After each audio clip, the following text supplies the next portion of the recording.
New Year's Eve to everybody.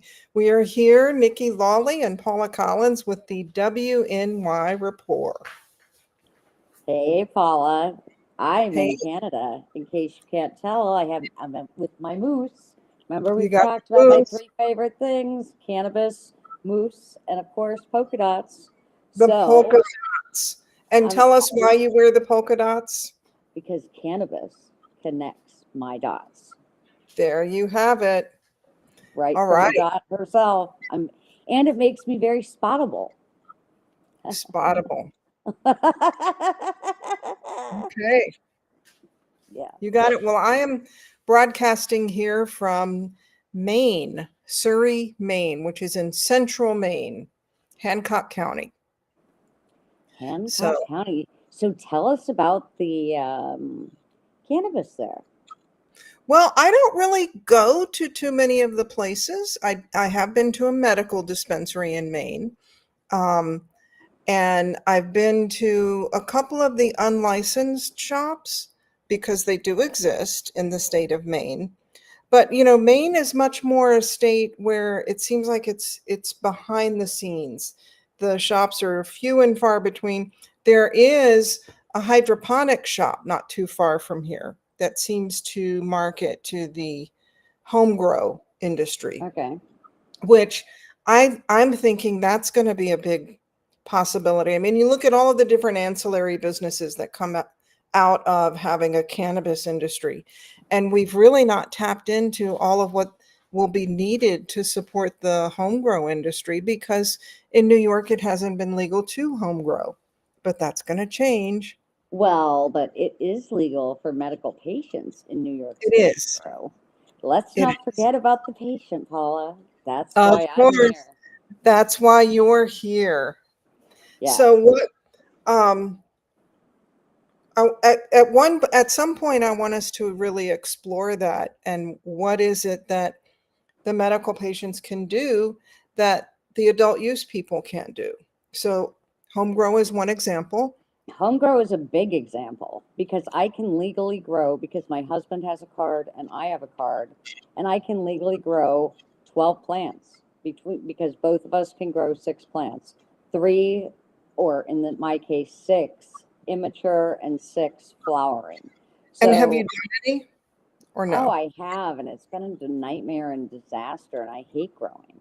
Like, that's why the ROs, they have nothing to worry about because 90% of the people that actually start to grow literally stop. It just doesn't work. Well, it is interesting because what I've been told is that people who attempt to home grow, people who just jump into it like, oh, it's legal now, I'm going to start home growing. I'm told that people will spend thousands of dollars getting all the stuff together and Oh, then I did. realize this is a whole lot of work. And why can't I just go down to my dispensary and get a product that was already, grown, packaged, processed and packaged and handed right across the counter to me. Huh, nice. Nice. I mean, that's a system that works, I mean, look at what we're dealing with in New York. There's lots of scenarios of a lot more bad and ugly than really good, just especially because we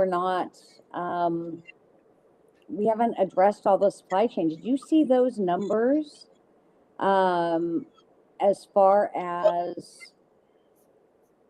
uh, how many distributors were applied for? I mean, Jeffrey had that. That was like, wasn't it like 373 or something? Like, I mean, it was like a lot of people. Hmm. Um, If you think about how big the state is, like you and I have talked about, and that's why we're doing this, the WNY report.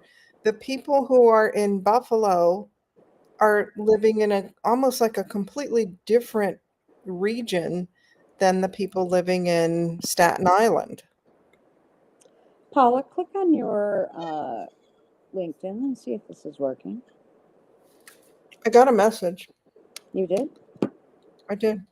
Okay. Because I'm just not seeing any notification saying we're live. So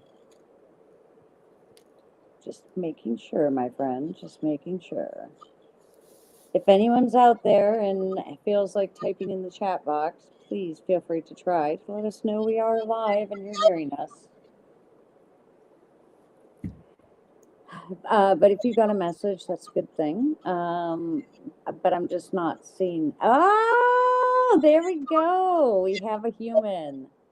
What is the WNY report? Well, the WNY report is a weekly live event dedicated to discussing the issues and the policies and the market of cannabis in Western New York. Western New York being the western part of the state, such as Rochester, Buffalo, and the southern tier. I mean, everyone always talks about New York City, so often Western New York is left out of the conversation. So we're just trying to make sure Western New York has a voice and is talking to those in New York City so that we can all be on the same page and have a more inclusive environment.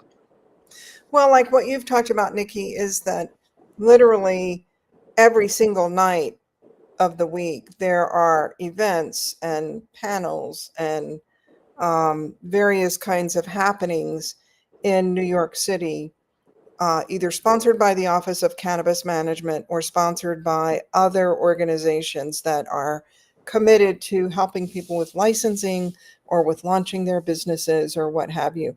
Whereas in the western part of the state, those events are like maybe once a month.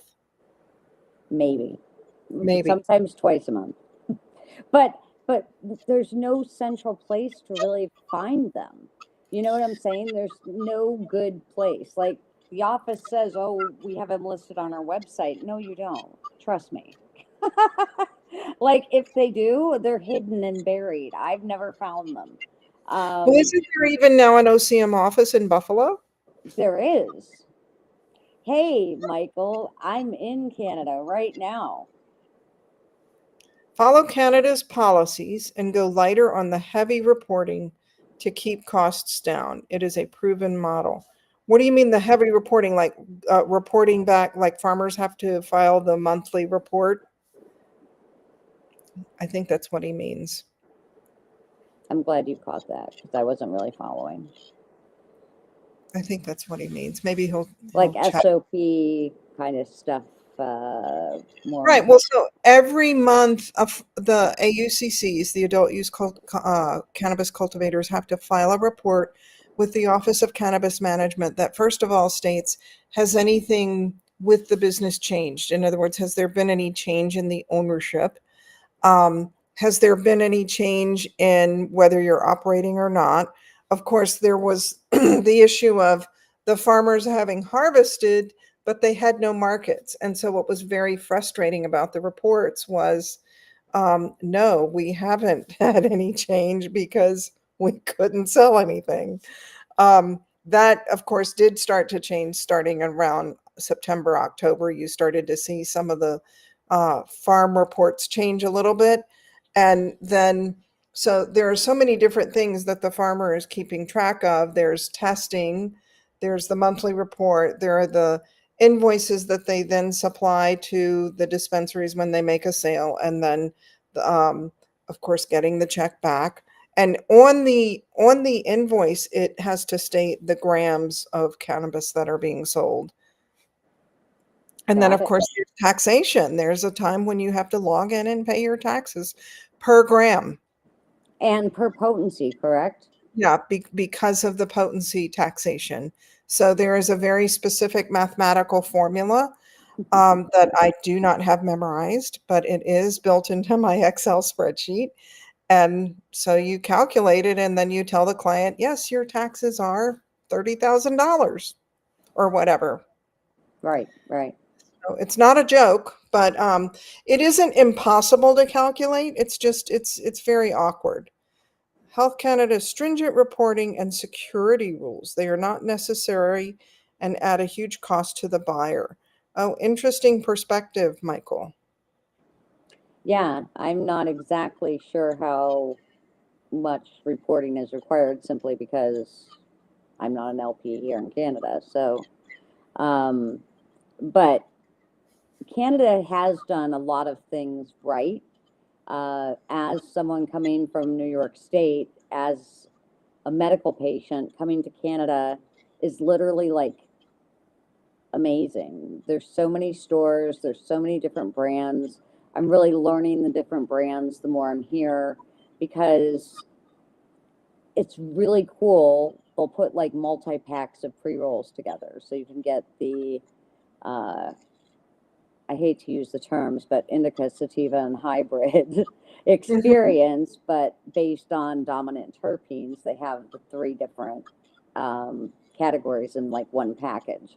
This one company, General Admission, whew, nice stuff.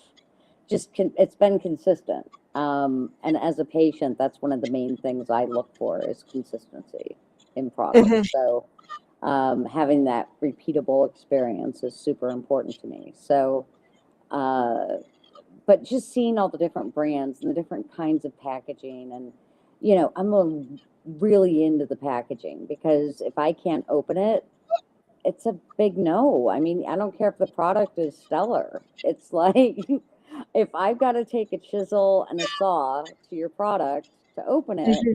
I don't have these utensils readily available. So usually I don't have Well, my storage unit, whatever. and let's look at the fastest growing demographic in the consumer market, and that is the Hello. senior citizen. Hmm. The senior citizen with health issues. And so they're not going to grapple with a packaging issue. They can't in No, they many, can't. in They many can't open cases. I it. mean, that's a huge generalization, but Right, yeah. right, right, right. Huge. But you're right on it. And there are things Canada did do right. I just when they first opened, they had 25 adult use stores, and that was way too little in Ontario. So in Canada's model, all licensed producers sell their recreational product to the Ontario cannabis store. I'm just speaking on Ontario right now. So it's like they're the distributor, but that distributor can actually sell to the consumer. So I can either, you know, go online and order right from the Ontario Cannabis Store and it gets delivered to my house, or I can go to a retail store, purchase what I want, and bring it home with me. Um, why would I want to just go on the Ontario Cannabis Store? It saves me a whole trip. But you're still paying retail like you would pay at a retail dispensary. The retailer has just a little bit of flexibility. Hi, Sabrina. Happy New Year. Um, the retailer does have some flexibility on what they charge, but that's more, they all start with the same amount of overhead. Like if they paid $10 for a product, all the retailers paid $10 for the product, unless, of course, it's like an extreme volume situation or something like that. Then maybe there's a discount. But everybody starts at the same number. What you choose as a um, dispensary to mark it up is really on you.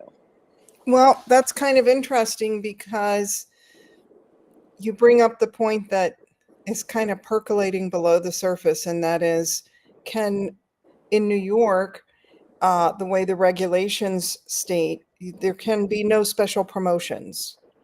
And yet we've all kind of seen a few special promotions here and there. So is the Office of Cannabis Management going to regulate that and enforce against that? Or are they going to ignore it? I got to tell you, as a patient, as a consumer, the way I buy products is traditionally like I truly will get a recommendation from another patient, or I will be in a circle of friends and we're passing around someone's product. And that's how I use it, or I end up buying it directly myself, right? Which My R&D costs are quite high. Yeah, I've sometimes when you're talking about, oh, I went shopping, and I'm like, where, how? You just spent an enormous amount of money. Well, I know, but it's like if you don't try things, how can I talk about them? How can I? Mm, It's sort of like the CEO a lot of times of a big company. They don't always go down to the store and like look and see what's going on. They have no mhm, idea how a product gets shipped start to finish. They have no idea how much security is, put into this aspect or that aspect because they're just removed from it, right? mhm, Same with a mhm. lot of cannabis store owners. They've never set foot in their dispensary, or maybe they did during the planning stages, but after that they were kind of done. And how can you own that business and not be intimately involved, I guess is what I'm saying. And as a patient, I feel an advocate, I feel it's important for me to sample as many products as I can so I can speak educatedly, like, oh yeah, I remember that one. That one you needed a chainsaw to get it into the packaging, or Mhm, oh, mhm. that one that ran like pantyhose the up the side of the joint. So I spent $10 for a joint that at the end of the day, I got $2 worth of product out of. Mm, Um, mhm. so these are things to note, right? And I don't know. I feel like that's where I've gotten so much of my education and my knowledge is by actually trying the products and by sampling the products. Plus, you always delve into reading the labels, reading the COAs, talking to people. Um, I mean, you are amazing in how you accumulate all of the information that you've got. And I realize that's out of necessity because cannabis is how you get through the day. It's how I function. It's my quality of life. Without the plant, I don't function. I just don't. I mean, I'm a different person, and that's because of my brain injury, not because I want to be medicated all the time. It's Mhm. because cannabis connects those dots, guys. So I purchase based on what I'm feeling at the time. Um, and like this purchase this week when I came here, I went to a different store than I normally go to. It was more cost effective, but the difference in the service level was huge. And the way dispensaries are really going to be able to differentiate themselves is by the staff they hire, by the roles that they give people. Because at the end of the day, there are so many uneducated people, and uneducated not in a bad way, but they just don't understand the plant. They've been curious about it, but they don't really get it. And so by offering weekly classes, by offering, you know, different ways of them learning is so important because people don't know what they don't know. They don't know the difference between, a certain concentrate composition. They don't understand, the difference between nanotechnology and regular technology on edibles. So Mhm. the staff has to be able to explain that to someone because people don't know what they don't know. And we, I feel, have an obligation to help people understand that. But you're not necessarily going to do that at the time of sale unless you have somebody dedicated to talk about that kind of stuff or have a pamphlet, the 101s of Cannabis 101, and what I did see at the one adult use dispensary I went in, which was cool, was I actually saw sales sheets and sales handouts that kind of talked about their different products, their technology, their farm, different things that they were offering, which is incredibly informative and helpful. You know, people off like people my age, we want to look at the paper. We don't want to scan a QR code. Okay, full transparency. I want to actually see what I'm consuming, and the way I do that is with that piece of paper.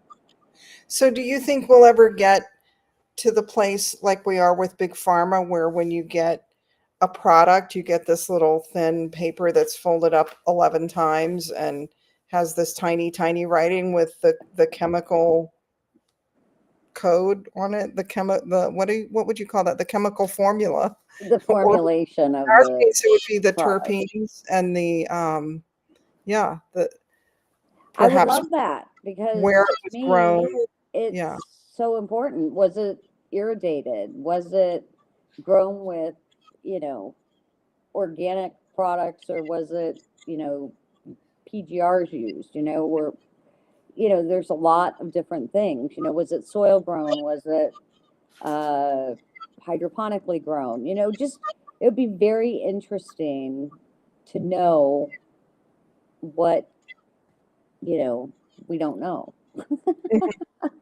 including me. I mean, the more information, the better. The better the research can be, the better the data can be. But if you don't give people access to this information, how can you make claims or make uninformed decisions, basically? I've applied for jobs this past week with some really big, pretty cool companies. And, as I look at their websites and the back end of things, and I look at, their products and how they designed everything. Everything is designed to a T, but each state has their own advertising regulations. So their brand, although they try and carry it through the states, there's going to be certain things they're not allowed to have on their packaging. So then they have to like Mhm. redesign everything. And, what a pain in the butt. Seriously. And that issue is not going to get resolved for a very long time. No, it's not. And for that matter, I mean, even look at a can of soda.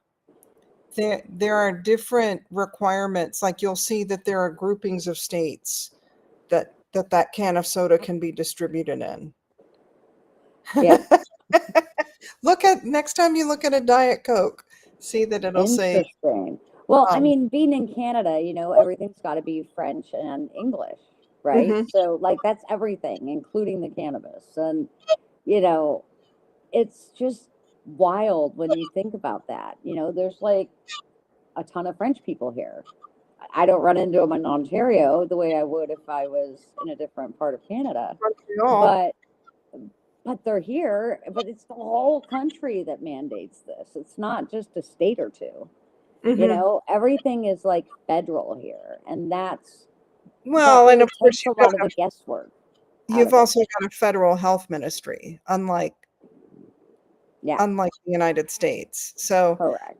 I don't know that we will ever align our system to be compatible or comparable to a place like Canada or the UK or even any of the EU countries, because we do, one of the things that Americans value is states' rights.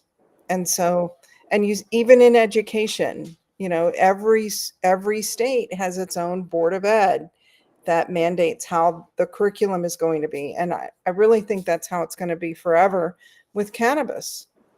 I don't think we'll ever, even if we descheduled, I don't think that we would ever see just a wide open space where the products that were um, regulated and acceptable in New York could actually be just taken from New York and put on a shelf in California. Now, maybe it could be relabeled and essentially the same product is there, but I think the labeling is going to be a problem.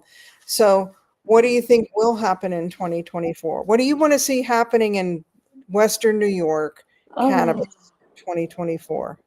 well, the first thing I would love to see, like, we're talking about a perfect panacea here, right? Like, we're not talking reality right now. But the very first thing I would love to see is no more lawsuits, like, for any part of the state. Like, fix the shit and make it go away, because you're toying with people's livelihood and you're toying with people's life, Peace of mind.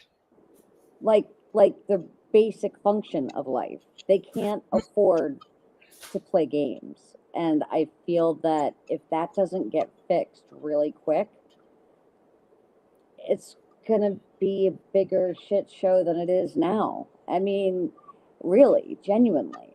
And I don't have the answers of exactly how to do that. And you know me, I like to have kind of a solution based, Mm-hmm. discussion.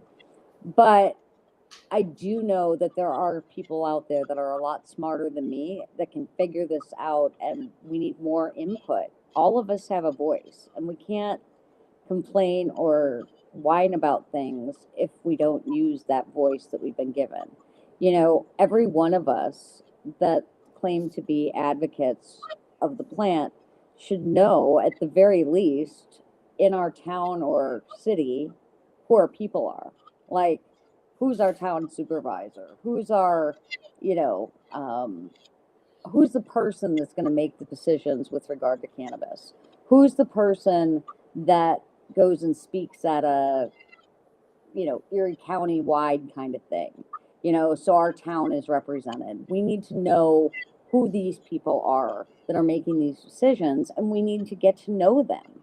And we need to put our thoughts in their head because we elected them. So at the end of the day, we sort of have that obligation to educate them in our way of thinking, because how do they know what we're thinking if they've never heard our side of it?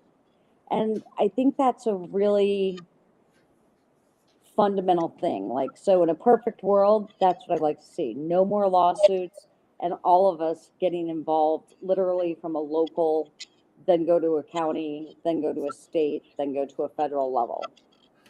Because all of us matter.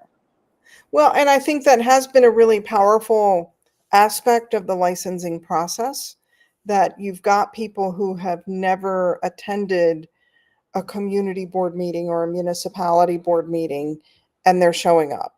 And you've got people who have never thought to reach out to their city council member, and they've been doing that.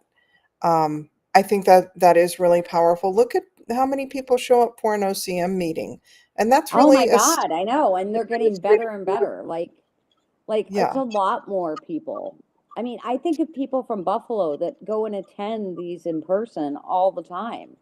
right. There's this amazing dude, Tom Ballestera. He is at every possible meeting he can possibly be at because he wants the latest, he wants to be in the know. And kudos to those people that can do that, because I think it's not only to be in the know, but the public comment period has become very powerful to really say, okay, we know you're not going to change the rules on the spot, but we need for you to hear what's going on. The yes. farmers in particular have Hmm. been very, very good about showing up at OCM meetings and saying, you know what, we're dying. You are literally killing farmers with your policies and with your delays. Yeah. Yes. 100%. 100%. And they need to hear that, but they also need to hear, here's our thoughts on how to fix that. Okay, you're Mhm. saying that we can't, pulling something out of my butt. You're saying we can only grow outdoors. We can't have greenhouses, or we can't have indoor grows. Well, you're killing us because our weather doesn't work that way, and we need to have a way of having consistent product year round. So here's why we need to have access to indoor grow. Again, this is like a fundamental, like way back when kind of example, but I'm trying to simplify this so that we can find ways of making it more digestible and more comprehensive, so that the OCM needs to understand the basics, but they also need to be able to get more advanced. But we need to make sure they understand that fundamental aspect first before we say, but our canopy size can't be this. You know what I'm saying? It's got to be Well, and in it's a on way both they sides, understand. right? Because Yeah. I think there are some people who have thought, yeah, I want to have this big indoor grow, and they have no clue how None. expensive that is. No clue. Not only to initially buy the equipment, the lighting, the irrigation, the temperature control, the humidity control, not only that initial investment, but to run that stuff it's quite a drain on the power grid. Huge. Huge. Huge. So And I don't know. so many I people don't know don't if, get that. well, yeah, I think there are some farmers who get that, but they are few and far between. A lot of people who are thinking, oh, I've been growing in my house or in my basement for years. And now they're thinking they're going to do this, sophisticated indoor farm, basically, for their cannabis. And they have no idea how expensive I that know. is. I know. And when you Not, hear, like, I hear the most insane numbers that they think that a grow and processor can come together for $70,000. I'm like, I don't know where you're coming up with that number, but you are like so off. I mean, to even me, the license is, the a license grow is itself going is to expensive. be like super expensive. Like to me, that's one of the most expensive licenses. Is a Hmm. true cultivation facility. Like you can spend $1 million and just like not even sneeze at that. Like Yeah. literally, depending on the canopy size, depending on everything else. But I mean, What do I you hear mean, about cannabis growers showcases? Are people upset that I heard mixed reports because during the week I had heard, oh no, they're going to be rolled forward. But yeah, then I with special heard, use permits or something. but that hasn't been announced yet. So No, yeah.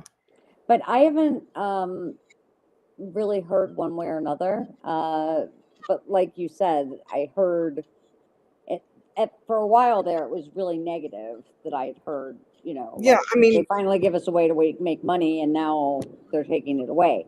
So I had heard that early on, but then more lately and more recently, just as you've mentioned, I heard something about a special use permit that the growers showcases were going to ultimately get special use permits so that they could continue. so But I once again, have no proof of that. yeah, see, all we know is that today is the last day that the cannabis grower showcases could exist. And we've been told that something else is coming, but they've not communicated with us what that something else will be. So there's no way to prepare. There's no way to No, budget. There's nothing. It's done. It is done. And the cannabis grower showcases did not, I mean, they weren't huge profit centers because there was a big hold on how much profit could be built in, but it was some kind of activity, and it was some kind of opportunity for the brands to actually bring their products to the marketplace and allow consumers to buy them. Stuff that had been packed away for several months. yeah. But at the end of the day, I mean, just seeing the different brands and their logos and being able to recognize them in a store, I mean, that's a big thing, and Oh, branding is don't you love everything. it? Yeah, don't you love walking into a New York licensed dispensary and seeing all of the different Yeah, brands? I love it. I I know love that it. guy. I think that's what's fun for those of us Well, in the industry when we pick up a product and we say, I know this person. right, right, right. I mean, packaging plays such a huge role in it, though, and again, the more restrictions they put on that, the more negative impact it's really going to have. Because then people won't be able to differentiate their brand. I'm not saying that the logo should take up 95% of the package, but I'm saying stop putting limits in stupid places. Hmm. Stop saying like who thought the 8-point font was going to be the answer to everything. You know what I'm saying? Like or 6-point font, whatever. Like, hello, are you selling this just to like 2020 visioners? Like that is not Right. accessible information. Hi, Joe. That's so when we were talking about home grow, Joe Ortiz has his own company called the Patient Caregivers Collective, PCC, and he's located in Long Island, and he is a good friend, and he actually helps patients get set up growing their own with kits and things like that to kind of plug Hmm. and play it. That is valuable, valuable information. Really. Yeah, I mean, Joe's great. He's like legit as shit. Legit. Great guy. So Excellent. check out Private Caregivers Collective. Big shout out to Joseph Ortiz. So what else are Um, we going to look forward to in the new year? I'm looking forward to seeing, um, you know, I really think that hey, Joe, I really think that the way that the license market is going to step up and step into the limelight and start to push down or push back against the unlicensed market is by adding value, by adding that customer service element that you mentioned. Because ultimately, I think everybody knows that you want to go to a place that has a license. You want to go to a place where there was some kind of testing regimen that was involved in getting that product on the shelf. And so, obviously, they're not going to be able to compete on price. But to say, gosh darn it, my dispensary isn't making it because there's an unlicensed shop down the street. I think if you added value that the consumer would gravitate towards your shop before they would go down the street to save a few dollars. Just my personal opinion. Personal opinions matter, but I agree. To me, when I go into a dispensary where the people really know the products, it makes all the difference in the world. Now, keep in mind, the dispensaries I've been to lately that are adult use, literally, they opened usually like within 3 days of my going. So, they don't have the product knowledge yet. But I feel Hmm. that, if we're going to this distributor model, um, I feel that it's so important that those distributors educate the bud tenders at each location, that they have collateral that they can give to them so they can learn their products. And hi, Aaron. Uh, Aaron says quality is an issue. So I was talking about the customer experience, the customer care, and Aaron added to the discussion quality is an issue. Got it. And Joe, hi. Yes, you're welcome for the support. And you're right, it is customer service. Cannabis education is a serious value. And hey, Aaron, yeah, go Bills. Aaron's the owner of Dank 716 in Buffalo on Main Street. Go Buffalo! And the Yes, the Bills did WNY win. report. Buffalo. Yeah. Um, but yes, the distributors will need to be educated as well. And I don't know who's going to be responsible for that education. We have dispensaries opening left and right. And according to the Office of Cannabis Management, they have like, I don't know, three little target things that people need to be educated on for 3 hours. And none of it is about the cannabis plant. It's And about none of it is how to about walk the in. products you're carrying. Yeah, yeah. Um, I my experience so far is that it's highly individualized. You might find bud tenders who have done their homework, but it's on their own time. And Right. then you find bud tenders that thought it was very cool to get this job in a dispensary, and there they are. Which isn't And to imply that it's easy to get hired, by the way. I mean, you look at all of the hoops that both the individual and the employer have to jump through for that person to stand behind a register and ring up sales. It's hundreds of dollars.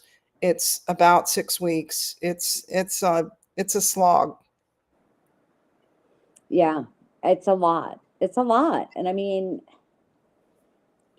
I interviewed last week for a bud tender position where the amount of money they're paying was not fully transparent in the ad I answered.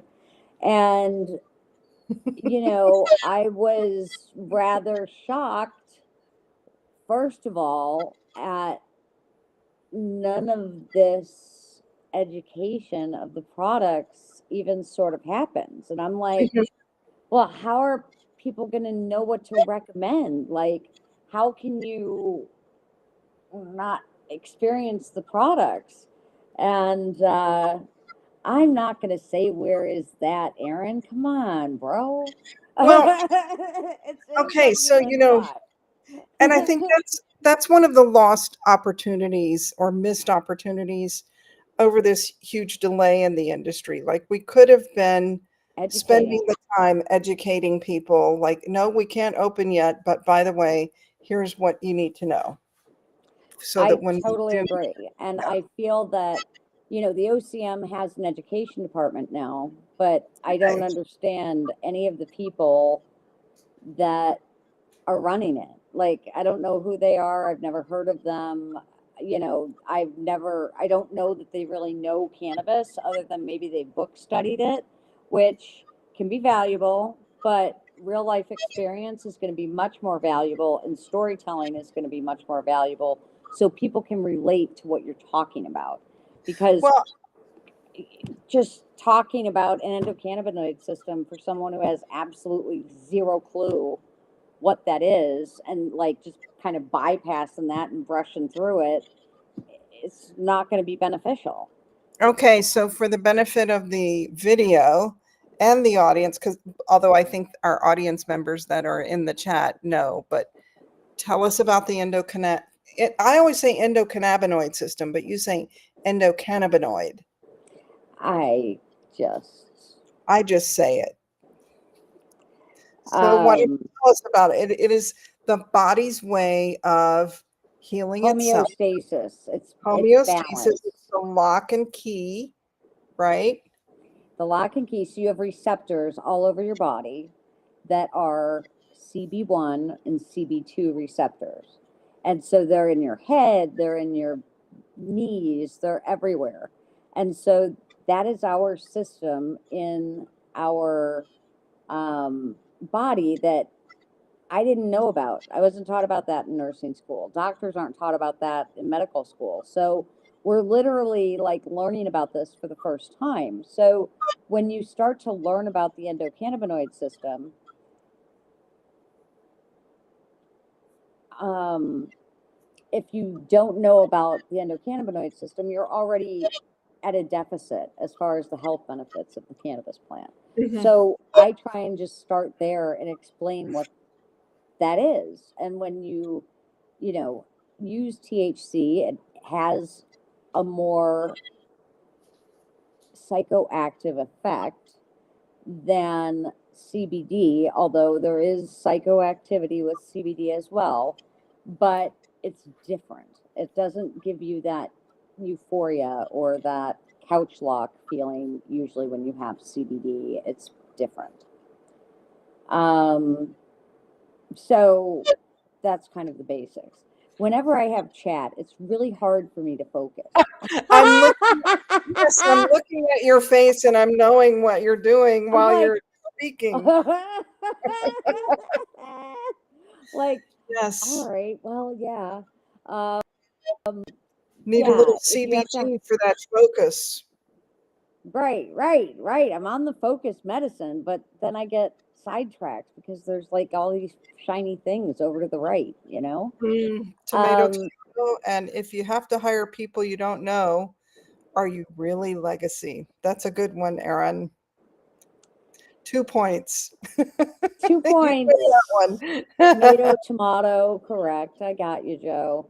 And again, common practice for MSOs and salary compared to actually offered. Yeah, that was definitely a situation. Um, come on, y'all, get the drama going. It'll increase viewers. It's New Year's, Erin. We're not going to get into some heavy drama. We're not OCM. Good for you, Erin. You've got 30 friends who still want jobs. Nice. That's great. That is really, really great. It's so great. And I mean, Aaron, you're one of the exceptions. You're not the rule. Okay. You really are a good human. And I know this because I've spoken to you. Funny story. Aaron texted me the other day and he's like, Nikki, I kept getting all these messages from you and they were all this spam. And I'm like, what are you talking about? I don't do spam. He's like, but I realized today it really wasn't you who was texting me. It was Nikki Haley. Nikki Haley. Do you know that happened to me? Because I got a message from Nikki Haley, and I'm like, Nikki, what does Nikki want? And then it was send $5 or something. I'm like, I'm not sending you $5. And it was just so funny because I spell my name the same way she does, right?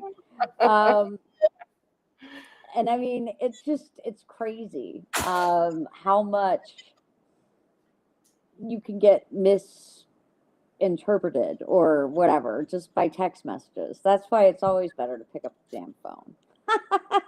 I promise Well, you guys, I'll never spam you. that's where we differ because I love a text. It's very, a phone is like a second level of defense. Communication.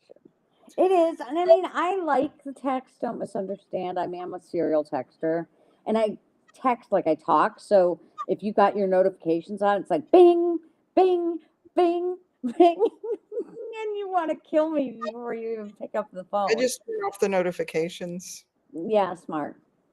But literally, I mean, if it's something heavy that you don't understand or, you think I'm spamming the shit out of you, the last thing I want is anyone to hate me and think I'm Nikki Haley. Oh, yeah. I mean, there are times that I pick up the phone and call you. I know. And then when I'm driving, it's always better to not try and text and drive because when I try and do that in voice to text, all kinds of weird shit comes out. So here's what I wish for What do you 2024 wish? in New York cannabis. We've got all of these different groups, the social and economic equity groups. We have what I was hearing as I moved around the state during 2023 was, oh, we need a group for this. We need a group for that. We need a group for the Asians who are in cannabis. We need a group for Latinx people. We need, the disabled veterans, the service disabled vets. That was what the lawsuit was about. And I think, in some ways we were much better off pre MRTA in that we had all of these different stakeholders, as they call them. But basically it was us versus the law. It was, Yes. whereas now we have the law. We don't really have a working law, but we have the law. But now all of these other people on the us side have splintered. And with each and every regulation that has tried to give some type of equality or some type of, um, you know, first mover or whatever, however you want to call that, it has left out somebody else. And I think that's where our New York market is really so splintered and so wounded at this point. Divided. I think it will take a couple of years to get over that. And I feel like everything in cannabis has been voluntary up until now, but now people are starting to see the importance of paying people that are educated, people Mm-hmm. that really get it, you can hire a consultant all day, but probably 60 to 70% of the consultants I talk to, I know more than they do. I mean, like, and I'm not saying that to be facetious or an asshole, but I'm like, I wouldn't be the one offering to be a consultant if I didn't know that. I mean, I guess. Well, consultants consult, they don't do. So a Right. consultant will say, go and form your LLC and go and, get this application or go and talk to a realtor. They can't do all of that. They consult. Yeah, we're both reading what Joe has to say. Yeah, we both are. Sorry. Yes, I agree. I agree 4,000 million trillion %, Joe. And I agree. I've like literally reached out to anyone who will listen to me at the OCM. Please hire me. Let me help you. Let me guide you from the patient voice and patient experience and consumer experience and this is the kind of stuff you should be focusing on more so than that. I totally, fully agree with that, Joe. And Paula, I agree with you. I agree. There's legacy, there's justice impacted, there's patients, there's veterans, there's all these different groups, and they all want to be having their voices heard. But it's almost like it's creating more division in a lot of cases. So instead of having 100 people at a normal meeting, now you have 5 people at a normal meeting because the women in cannabis have an event, or the Latinos in cannabis have an event, or there's 20 other events you can attend. So what's the right one to attend? I feel that where we don't have the majority of people there, we can't hear their voices, and so therefore we can't change what's going on at a bigger level. And so then a new bill gets proposed that caters to that one little sector, and then everybody else is mad because, well, their voices weren't part of it. Did you notice that Kathy Hochul vetoed the Native bill, right? yes, it was really called the Farm Rescue Act or something like that. It was the way it was titled was to emphasize that what New York State was trying to do was to give the farmers other marketplaces.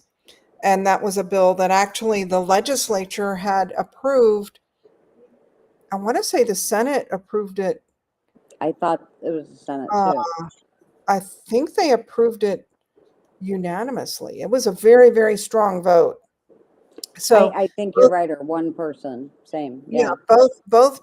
both houses, both houses approved it. The Assembly and the Senate approved it. It went on to the governor's desk probably in August. I mean, it was a long, long time ago.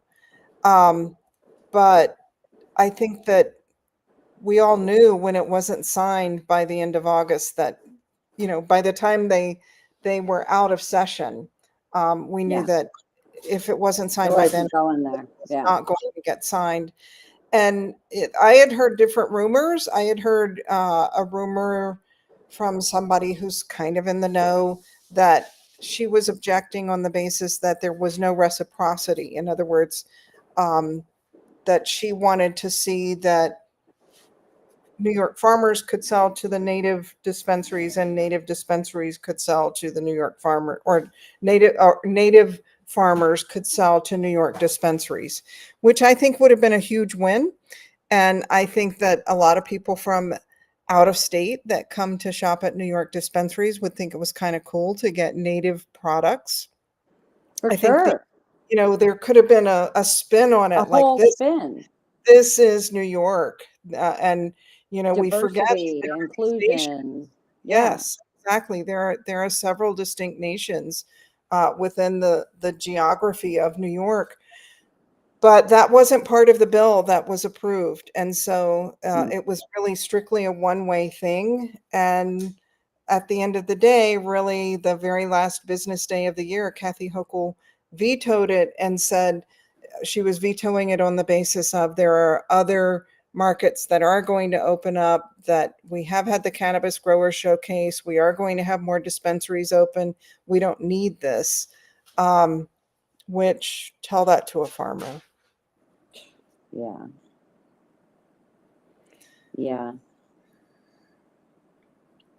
I just know that there was a lot of speculation going on with how it was going to work.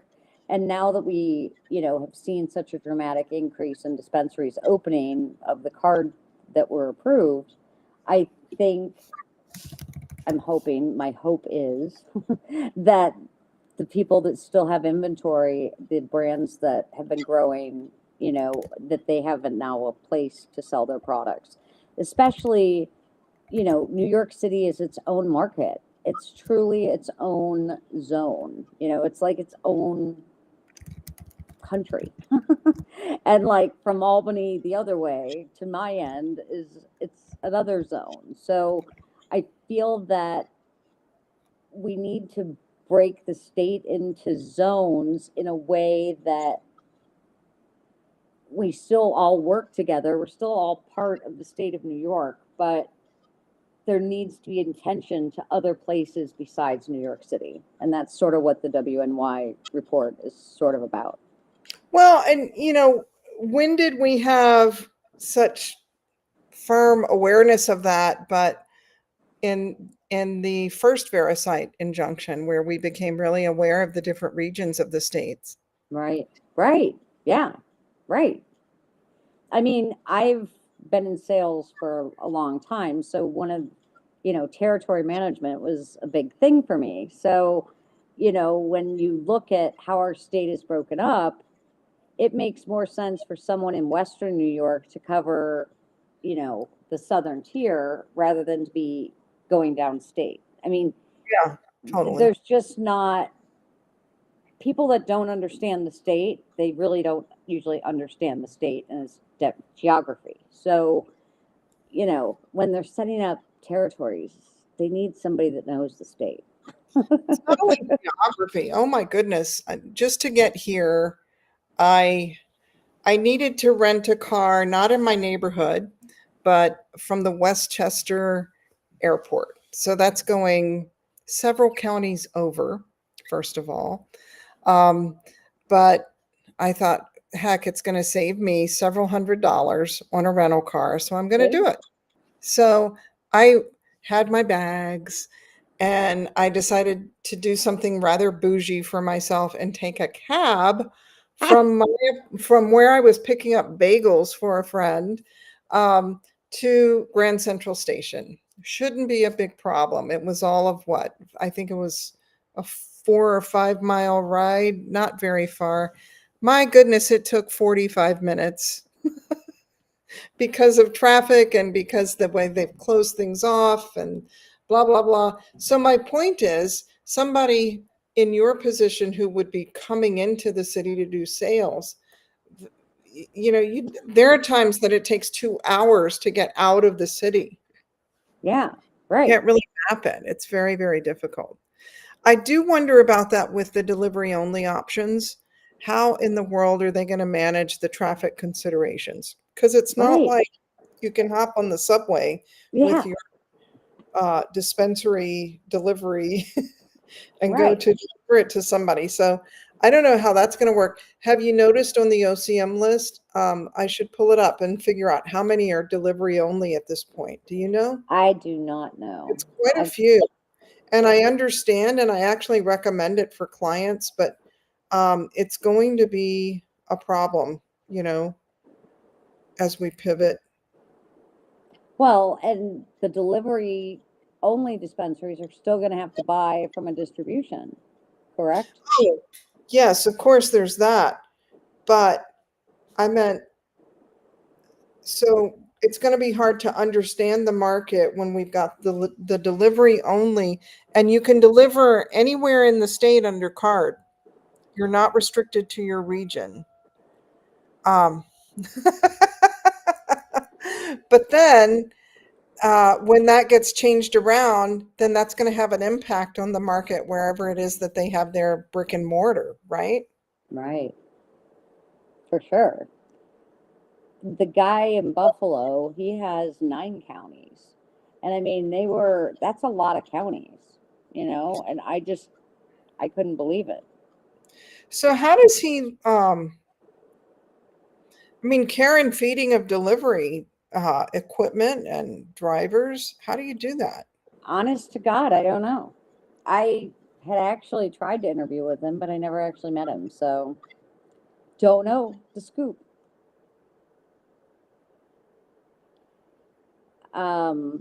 Delivery and consumption hasn't worked anywhere. Yes, Joe, collaboration over competition, always. Tribal dispensaries don't need New York licensed products. Secondly, the taxes, true on that.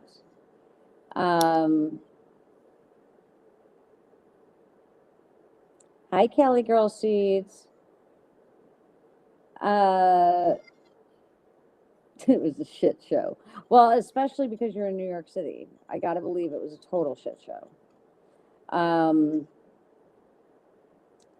And, you know, at the end of the day, we can't fix everything, but we can talk about it and make you guys feel less alone and that you got two humans really listening to what's up and what's going on. And we're here every Sunday at 8 p.m. trying to make a difference and just be your place to talk things out. And, I appreciate everyone that has joined us for this stream and comes in later on and reaches out and says, "Hey, I listened to your thing with Paula." And, did you know this, this, and this? And, oh, I didn't know that. So, I mean, I always love being educated.